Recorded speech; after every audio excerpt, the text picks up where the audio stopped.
Nah, dulu saya nggak pernah ngelayanin dengan kalimat sekarang ini. Kenapa? 2010 saya takut. Takut 2010, demi Allah saya takut. Habis baru ngerintis pesantren. Maka saya setengah mati juga ikut nahanin, ikut bayar-bayarin. Nah, gara-gara saya ikut bayar-bayarin, saya dianggap ikut bener-bener nipu. La ilaha illallah Muhammadur Rasulullah. Allahumma sholli wa sallim barik alaihi wa ala alihi. Tapi kalau sekarang saya gagah, Pak. Apa gagahnya? Kalau emang punya bukti dari yang tiga ini, polisi aja. Kemudian untuk menyelesaikan permasalahan ini ada pertemuan dengan Yusuf Mansur sendiri, terletak di Global School ya, di gedung serbaguna Global School Legenda Wisata. Jadi seberang jalan dari kota wisata itu. Di sana Yusuf Mansur datang mengatakan bahwa permasalahan ini jangan dibesar-besarkan, jangan dibuka ke publik. Nanti Yusuf Mansur yang akan mengganti begitu dengan cara mencicil. Ya, mereka Yusuf Mansur saya bertanggung jawab untuk mengembalikan ini dengan cara mencicil karena saya sendiri masih punya penghasilan dari program TV dan seterusnya lah begitu. Memang satu dua kali itu ada beberapa kali dicicil dengan jumlah yang kecil ya, dengan jumlah yang sangat kecil menurut hemat saya, dan itu awalnya dibagi rata, kemudian beberapa kali cicilan dibagi secara proporsional begitu. Kemudian termasuk Yusuf Mansur itu menyerahkan kepada Ketua BMT Darussalam waktu itu adalah Imam Prakoso satu buah mobil. Saya kurang ingat persis kurang persis mereknya apa, tapi mobil itu mobil premium. Warnanya putih, itu diserahkan kepada Imam Prakoso. Saya tahu itu karena Imam Prakoso mengatakan kepada saya waktu itu saya berkunjung ke rumahnya. Mereka mengatakan ini mobilnya YM diserahkan untuk dijual, kemudian hasil penjualannya dibagikan. Cuman ada di sana ada kewajiban kepada leasing yang belum dibayar. Jadi harus melunasi dulu kepada leasing, terus kemudian baru dijual, dan itu dilunasi oleh BMT Darussalam. Kemudian mobil itu dijual dan dibagikan, hasil penjualan itu dibagikan kepada jamaah begitu, Mas. Ternyata Yusuf Mansur ini hanya meredam saja, mereka menjadi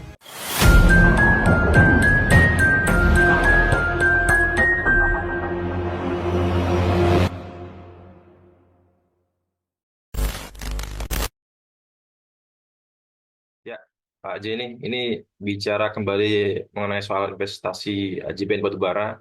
Ini barangkali boleh saya mengatakan bahwasanya ini sebagai bentuk tragedi juga begitu Pak di dalam ruang lingkup Masjid Darussalam begitu Pak, karena memang ini kerugiannya luar biasa, totalnya mencapai 55 miliar lebih ya Pak ya.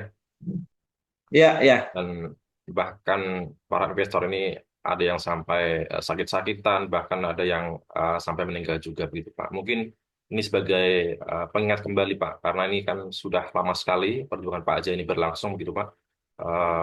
Sebagai bentuk edukasi juga, ini sebenarnya bagaimana awal mula investasi ini terbentuk, karena saya lihat ini di dalam investasi JBN kalau tidak salah kan ada arranger ya Pak ya, di mana setiap Ya. yang berhasil merekrut investor baru ini akan mendapat fee juga. Ini kan mirip-mirip seperti paytrenya Yusuf Mansur begitu Pak. Nah, ini bisa dijelaskan kembali Pak, ini sebagai bentuk edukasi. Jadi bagaimana proses awal investasi JBN Batubara ini terbentuk begitu Pak? Ya, baik Mas Haji, mungkin ini biar mengingat kembali ya kejadian. Sebenarnya kalau mengingat masa lalu, kejadiannya BMT sebenarnya menyakitkan ya. Tapi Iya, mungkin banyak juga yang bertanya kepada saya, kok sudah jadi gugatan, awalnya gimana? Mungkin ada yang tidak melihat dari awal mungkin ya. betul betul. Baik Mas Haji, akan saya ceritakan dari awal ya Mas Haji ya. Awal mula adalah begini Mas Haji. Awalnya itu YM itu ada beberapa kali datang ke Masjid Darussalam Kota Wisata. Ya. Saya tidak tahu ini yang mengundang siapa, tapi yang jelas mereka datang ke kota wisata dan memberikan inilah. Sebenarnya bukan, kalau menurut saya sih saat ini bukan pengajian murni ya. Ya. Jadi memang ada pengajian, tapi ujung-ujungnya adalah penggalangan dana ya. Hmm. Penggalangan dana seperti sedekah lah, ya sedekah diminta sama dia itu Ya. bahwa hidup itu kalau mau lancar dan seterusnya, mau nyaman dan seterusnya, mau terbuka rezekinya dan seterusnya, mau berkah dan seterusnya, ya harus banyak-banyak bersedekah gitu loh. Ya. Jadi persisnya saya tidak ingat berapa kali, tapi mungkin satu dua kalian lah, kurang lebih dua kali itu Yusuf Mansur datang ke Masjid Darussalam menyampaikan pengajian. Pengajiannya hanya sebentar, tapi lebih fokus kepada sedekah begitu. Nah, kemudian di dalam hal tersebut, ya memang penggalangan sedekah itu cukup besar, Mas. Hmm. Artinya antusias lah dari para jamaah itu untuk memberikan sedekah. Bahwa bahkan sedekah-sedekah itu juga ada yang sampai memberikan, misalnya yang saya tahu dari seseorang itu ada yang mencopot cincin kawinnya kemudian mensedekahkan begitu. Kemudian ada yang menyerahkan BPKB motor dan STNK-nya untuk bersedekah. Kemudian ada yang menyerahkan juga mobil ya.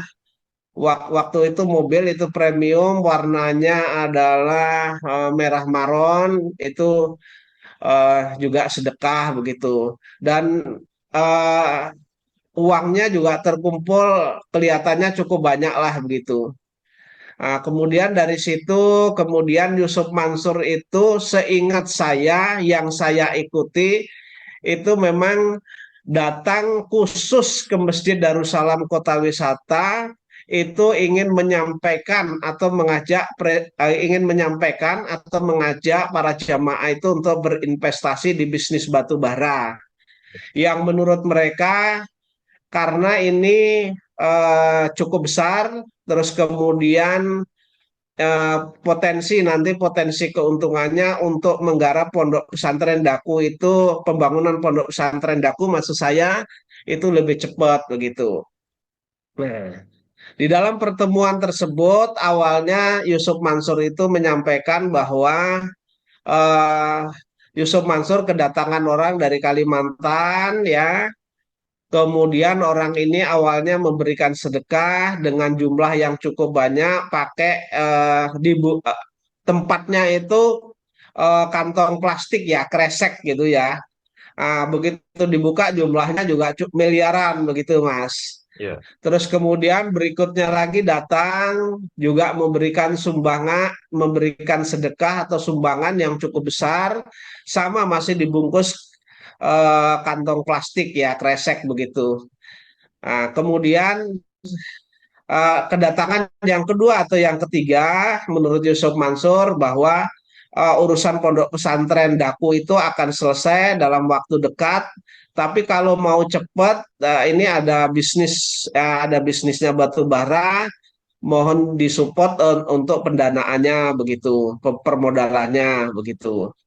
Kemudian dari sana Yusuf Mansur mengatakan bahwa Yusuf Mansur itu saya nggak tanggung-tanggung nih diangkat sebagai komisaris di dalam perusahaan tersebut begitu. Nah, dia langsung mengenalkan perusahaannya itu adalah PT Adi Partner Perkasa itu begitu, Mas. Ya.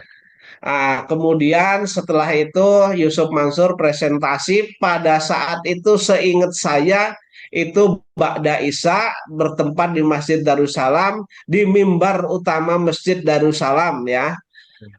Di sana disediakan whiteboard, kemudian sesekali Yusuf Mansur juga presentasi, sesekali menulis begitu ya. Kemudian di sana Yusuf Mansur mengatakan bahwa keuntungan dari bisnis tersebut yaitu 28,6% gitu ya. Ya. Kemudian Yusuf Mansur sendiri membagi bahwa keuntungan ini dibagi menjadi 3 bagian. separohnya 50%, nanti 14,3 itu bagian Yusuf Mansur, kemudian yang menerima adalah Pondok Pesantren Darul Quran milik Yusuf Mansur itu akan digunakan untuk pembangunan pondok pesantren, mencetak para tahfiz Al-Quran itu. Terus kemudian masih ada sisanya separuh lagi, itu 11,3% itu nanti untuk para investor yang menanamkan modal di sana. Kemudian ada 3 persennya nanti diberikan kepada BMT Darussalam. Waktu itu adalah koperasi yang berkantor di Masjid Darussalam Kota Wisata begitu. Jadi jelas bagi-bagiannya itu Yusuf Mansur jelas secara terperinci begitu ya. Nah, kemudian tidak lama berselang kurang lebih 1 minggu itu Yusuf Mansur itu mengutus atau ada yang datang ke Masjid Darussalam, yaitu eh, beberapa orang diantaranya mungkin Adiansah itu begitu Mas. Ya. Kemudian mengajak untuk survei lapangan ke Kalimantan Selatan itu. Jadi pada saat itu ada beberapa orang yang mereka anggap kompeten dan lain sebagainya, termasuk juga pengurus Masjid Darussalam diajak ke Kalimantan untuk survei lokasi begitu.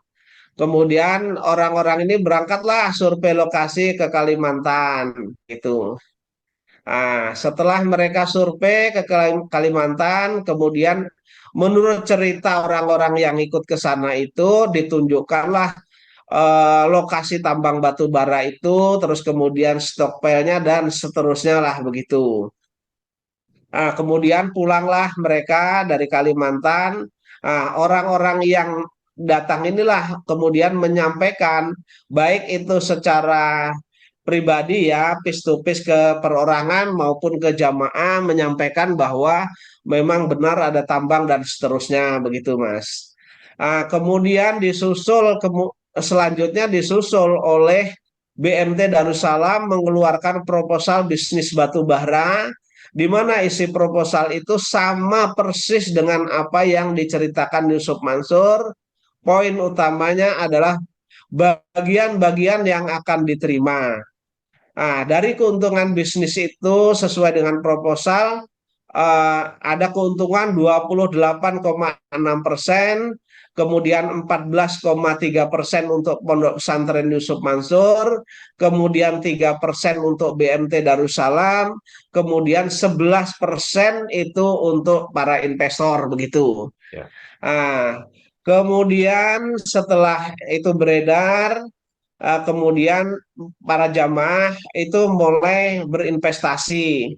Pada saat itu memang ada beberapa orang yang berinvestasi, kemudian itu lancar Mas awalnya. Kemudian dibentuklah pengajian namanya Jabal Nur ya, JBN itu.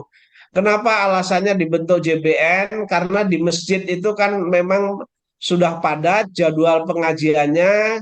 Kemudian biar ini juga tidak berbenturan dengan acara masjid, kemudian dibentuk JBN, itu dilakukan nanti pengajiannya dari rumah investor ke rumah investor yang lain, begitu Mas. Ya. Nah, semua apa untuk akomodasi, untuk makan dan minum seterusnya itu ditanggung oleh perusahaan begitu, oleh PT Adi Partner Perkasa. Nah, di sanalah itu kemudian di samping pengajian itu juga di sana sebagai wadah untuk menyampaikan visi misi mereka di dalam investasi ini atau berkaitan dengan bisnis batu bara ini begitu Mas. Nah, karena pembagian keuntungan itu cukup besar, kemudian dibagikan itu dalam jumlah cash. Kemudian masyarakat yang belum berinvestasi ini juga boleh ikut pengajian begitu. Mereka ikutlah pengajian-pengajian itu dan melihat dengan mata kepala sendiri, termasuk saya itu, ketika ada pengajian itu di samping memang ada pengajian yang intinya juga kita harus beribadah dengan baik, bertakwa dan seterusnya, kemudian banyak bersedekah dan seterusnya, caranya bagaimana dan seterusnya begitu ya. Itu dibagikan secara cash. Jadi kalau misalnya mereka misalnya berinvestasi 100 juta, kemudian bagiannya adalah 11,6% itu kan cukup lumayan Mas. Jadi 11.300.000 dikasihkan dibungkus amplop gitu kan. Nah, itu membuat jamaah yang lain itu tertarik begitu. Awal mulanya memang lancar itu sesuai dengan apa yang disampaikan itu begitu. Nah, kemudian bertambahlah itu jamaah, kemudian setelah jamaahnya mulai bertambah, nah ini baru ada show mobil itu Mas. Jadi ada jadi s- orang-orang yang berjasa di antaranya para investor yang besar-besar, kemudian yang bisa membawa investor itu kemudian mereka diberi mobil. Kalau dalam ceramah itu, dalam pengajian itu bahwa nanti DP-nya itu yang akan membayari adalah PT Adi Partner Perkasa itu begitu. Kemudian seingat saya mobil yang diberi DP itu seingat saya itu adalah 7 mobil Harrier ya, 7 mobil Harrier tapi emblemnya itu diganti Lexus begitu. Iya, iya. Terus kemudian satu mobil Civic ini yang mendapatkan adalah almarhum Bapak Imron. Kemudian ada satu mobil BMW, saya kurang tahu siapa yang mendapatkan. Kemudian mobil-mobil mobil Harrier yang diganti emblem tadi itu tidak langsung diserahkan, tetapi dipajang dulu di depan Masjid Darussalam seolah-olah ini adalah seperti showroom itu yang memamerkan mobil. Jadi orang menganggap bahwa dalam bisnis batu bara ini memang sukses berat lah begitu Mas. Ya, Nah, kemudian dengan adanya dipajang mobil ini, eh, jamaah itu antusias sekali untuk menginvestasikan begitu Mas. Akhirnya terkumpullah jumlah kurang lebih sekitar 55 miliar ini begitu Mas. Kemudian ah, setelah ini berkumpul banyak, kemudian itu gagal bayar atau macet begitu Mas. Kurang lebih di akhir 2009, kemudian di awal 2010. Kalau investasinya di awal dari mulai sekitar dari presentasi itu sekitar April lah mungkin Juni Juli itu baru ada investasi. Kemudian macet lah itu. Begitu ini macet, itu tidak ada beritanya, macetnya itu karena rugi atau karena ditipu orang atau karena apa itu sama sekali sudah tidak ada beritanya begitu dan tidak ada laporannya baik itu dari BMT Darussalam maupun dari Yusuf Mansur dan Adi dan kawan-kawan itu begitu Mas.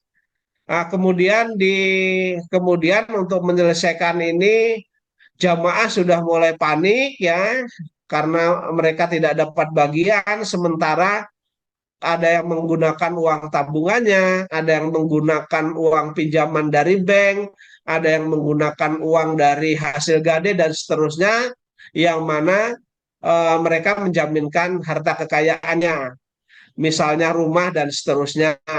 Dan ada juga yang terlanjur menjual rumahnya, misalnya almarhum Ustadz Nurkolik itu dijual rumahnya 700 juta, kemudian diinvestasikan 500, yang 200 untuk keperluan pribadi, ternyata itu juga ikut macet kan begitu. Ini mulai panik. Ketika ini mulai panik, tentu ketika ini mulai panik, mulai orang akan memperkarakan. Termasuk sebenarnya saya yang ngotot pada saat itu, saya menganggap bahwa dengan ketidakjelasan laporan kerugian, kerugian ini menurut hemat saya adalah sudah merupakan tindak pidana penipuan atau penggelap penipuan menurut saya. Pada saat itu saya ingin memperkarakan itu baik pidana maupun perdata gitu karena basic saya seorang lawyer. Kemudian cuman kan ini ditahan-tahan oleh beberapa orang termasuk para ulama lah ya. Beberapa ulama meminta kepada saya untuk tidak diperkarakan terlebih dahulu dan seterusnya begitu. Ya. Kemudian untuk menyelesaikan permasalahan ini ada pertemuan dengan Yusuf Mansur sendiri terletak di Global School ya, di gedung serbaguna Global School Legenda Wisata. Jadi seberang jalan dari kota wisata itu. Di sana Yusuf Mansur datang mengatakan bahwa permasalahan ini jangan dibesar-besarkan, jangan dibuka ke publik. Nanti Yusuf Mansur yang akan mengganti begitu dengan cara mencicil. Ya, mereka Yusuf Mansur saya bertanggung jawab untuk mengembalikan ini dengan cara mencicil karena saya sendiri masih punya penghasilan dari program TV dan seterusnya lah begitu. Memang satu dua kali itu ada beberapa kali dicicil dengan jumlah yang kecil ya, dengan jumlah yang sangat kecil menurut hemat saya. Dan itu awalnya dibagi rata, kemudian beberapa kali cicilan dibagi secara proporsional begitu. Kemudian termasuk Yusuf Mansur itu menyerahkan kepada Ketua BMT Darussalam waktu itu adalah Imam Prakoso satu buah mobil. Saya kurang ingat persis kurang persis mereknya apa, tapi mobil itu mobil premium. Warnanya putih, itu diserahkan kepada Imam Prakoso. Saya tahu itu karena Imam Prakoso mengatakan kepada saya waktu itu saya berkunjung ke rumahnya. Mereka mengatakan ini mobilnya YM diserahkan untuk dijual, kemudian hasil penjualannya dibagikan. Cuman di sana ada kewajiban kepada leasing yang belum dibayar. Jadi harus melunasi dulu kepada leasing, terus kemudian baru dijual. Dan itu dilunasi oleh BMT Darussalam, kemudian mobil itu dijual dan dibagikan, hasil penjualan itu dibagikan kepada jamaah begitu Mas. Ternyata Yusuf Mansur ini hanya meredam saja, mereka menjanjikan itu dan seterusnya juga begitu ini sudah tidak ada kabar lagi begitu. Kemudian mengapa saya terrem waktu itu untuk memperkarakan Yusuf Mansur baik pidana maupun perdata itu karena di samping beberapa ulama meminta kepada saya, ada beberapa jamaah yang mengatakan kepada saya, Pak Zaini jangan melakukan upaya hukum, nanti ini akan berimbas kepada kami-kami yang berinvestasi besar. Kalau Pak Zaini kan cuma 80 juta.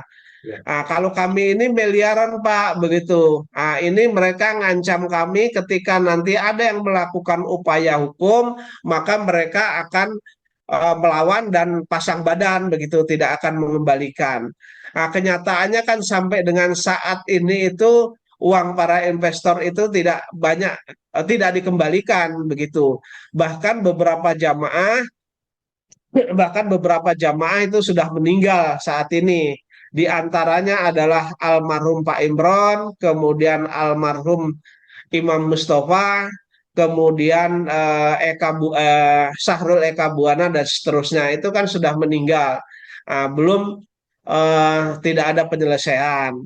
Kemudian karena ini tidak ada penyelesaian, saya lihat juga kasus Yusuf Mansur juga cukup banyak digugat oleh para TKW-TKW dari Hong Kong dan seterusnya itu berkaitan dengan investasi Moyapidi, kemudian Hotel City, kemudian patungan-patungan yang lain. Maka kami membentuk task force kembali di tahun 2021 ya, 2021. Kemudian 2022 itu saya mengajukan gugatan secara pribadi terhadap perkara investasi ini. Kenapa saya ajukan secara pribadi? Karena waktu itu masih tarik ulur dari para jamaah ini, masih kurang yakin dan seterusnya begitu. Tetapi karena ini ada tarik ulur itu, maka saya secara pribadi mengajukan gugatan terlebih dahulu di Pengadilan Negeri Jakarta Selatan, tercatat dalam nomor 28 garis miring PDT titik G garis miring 2022 garis miring PN Jakarta Selatan itu, yang saat ini perkaranya itu masuk dalam tahap PK, Mas, begitu. Ya. Kemudian disusul oleh Bu Ilis, yaitu mengajukan gugatan juga di Pengadilan Negeri Bogor, tercatat dalam perkara 147 itu, Mas, begitu. Ya, ya. Ya, itu Mas cerita kronologisnya.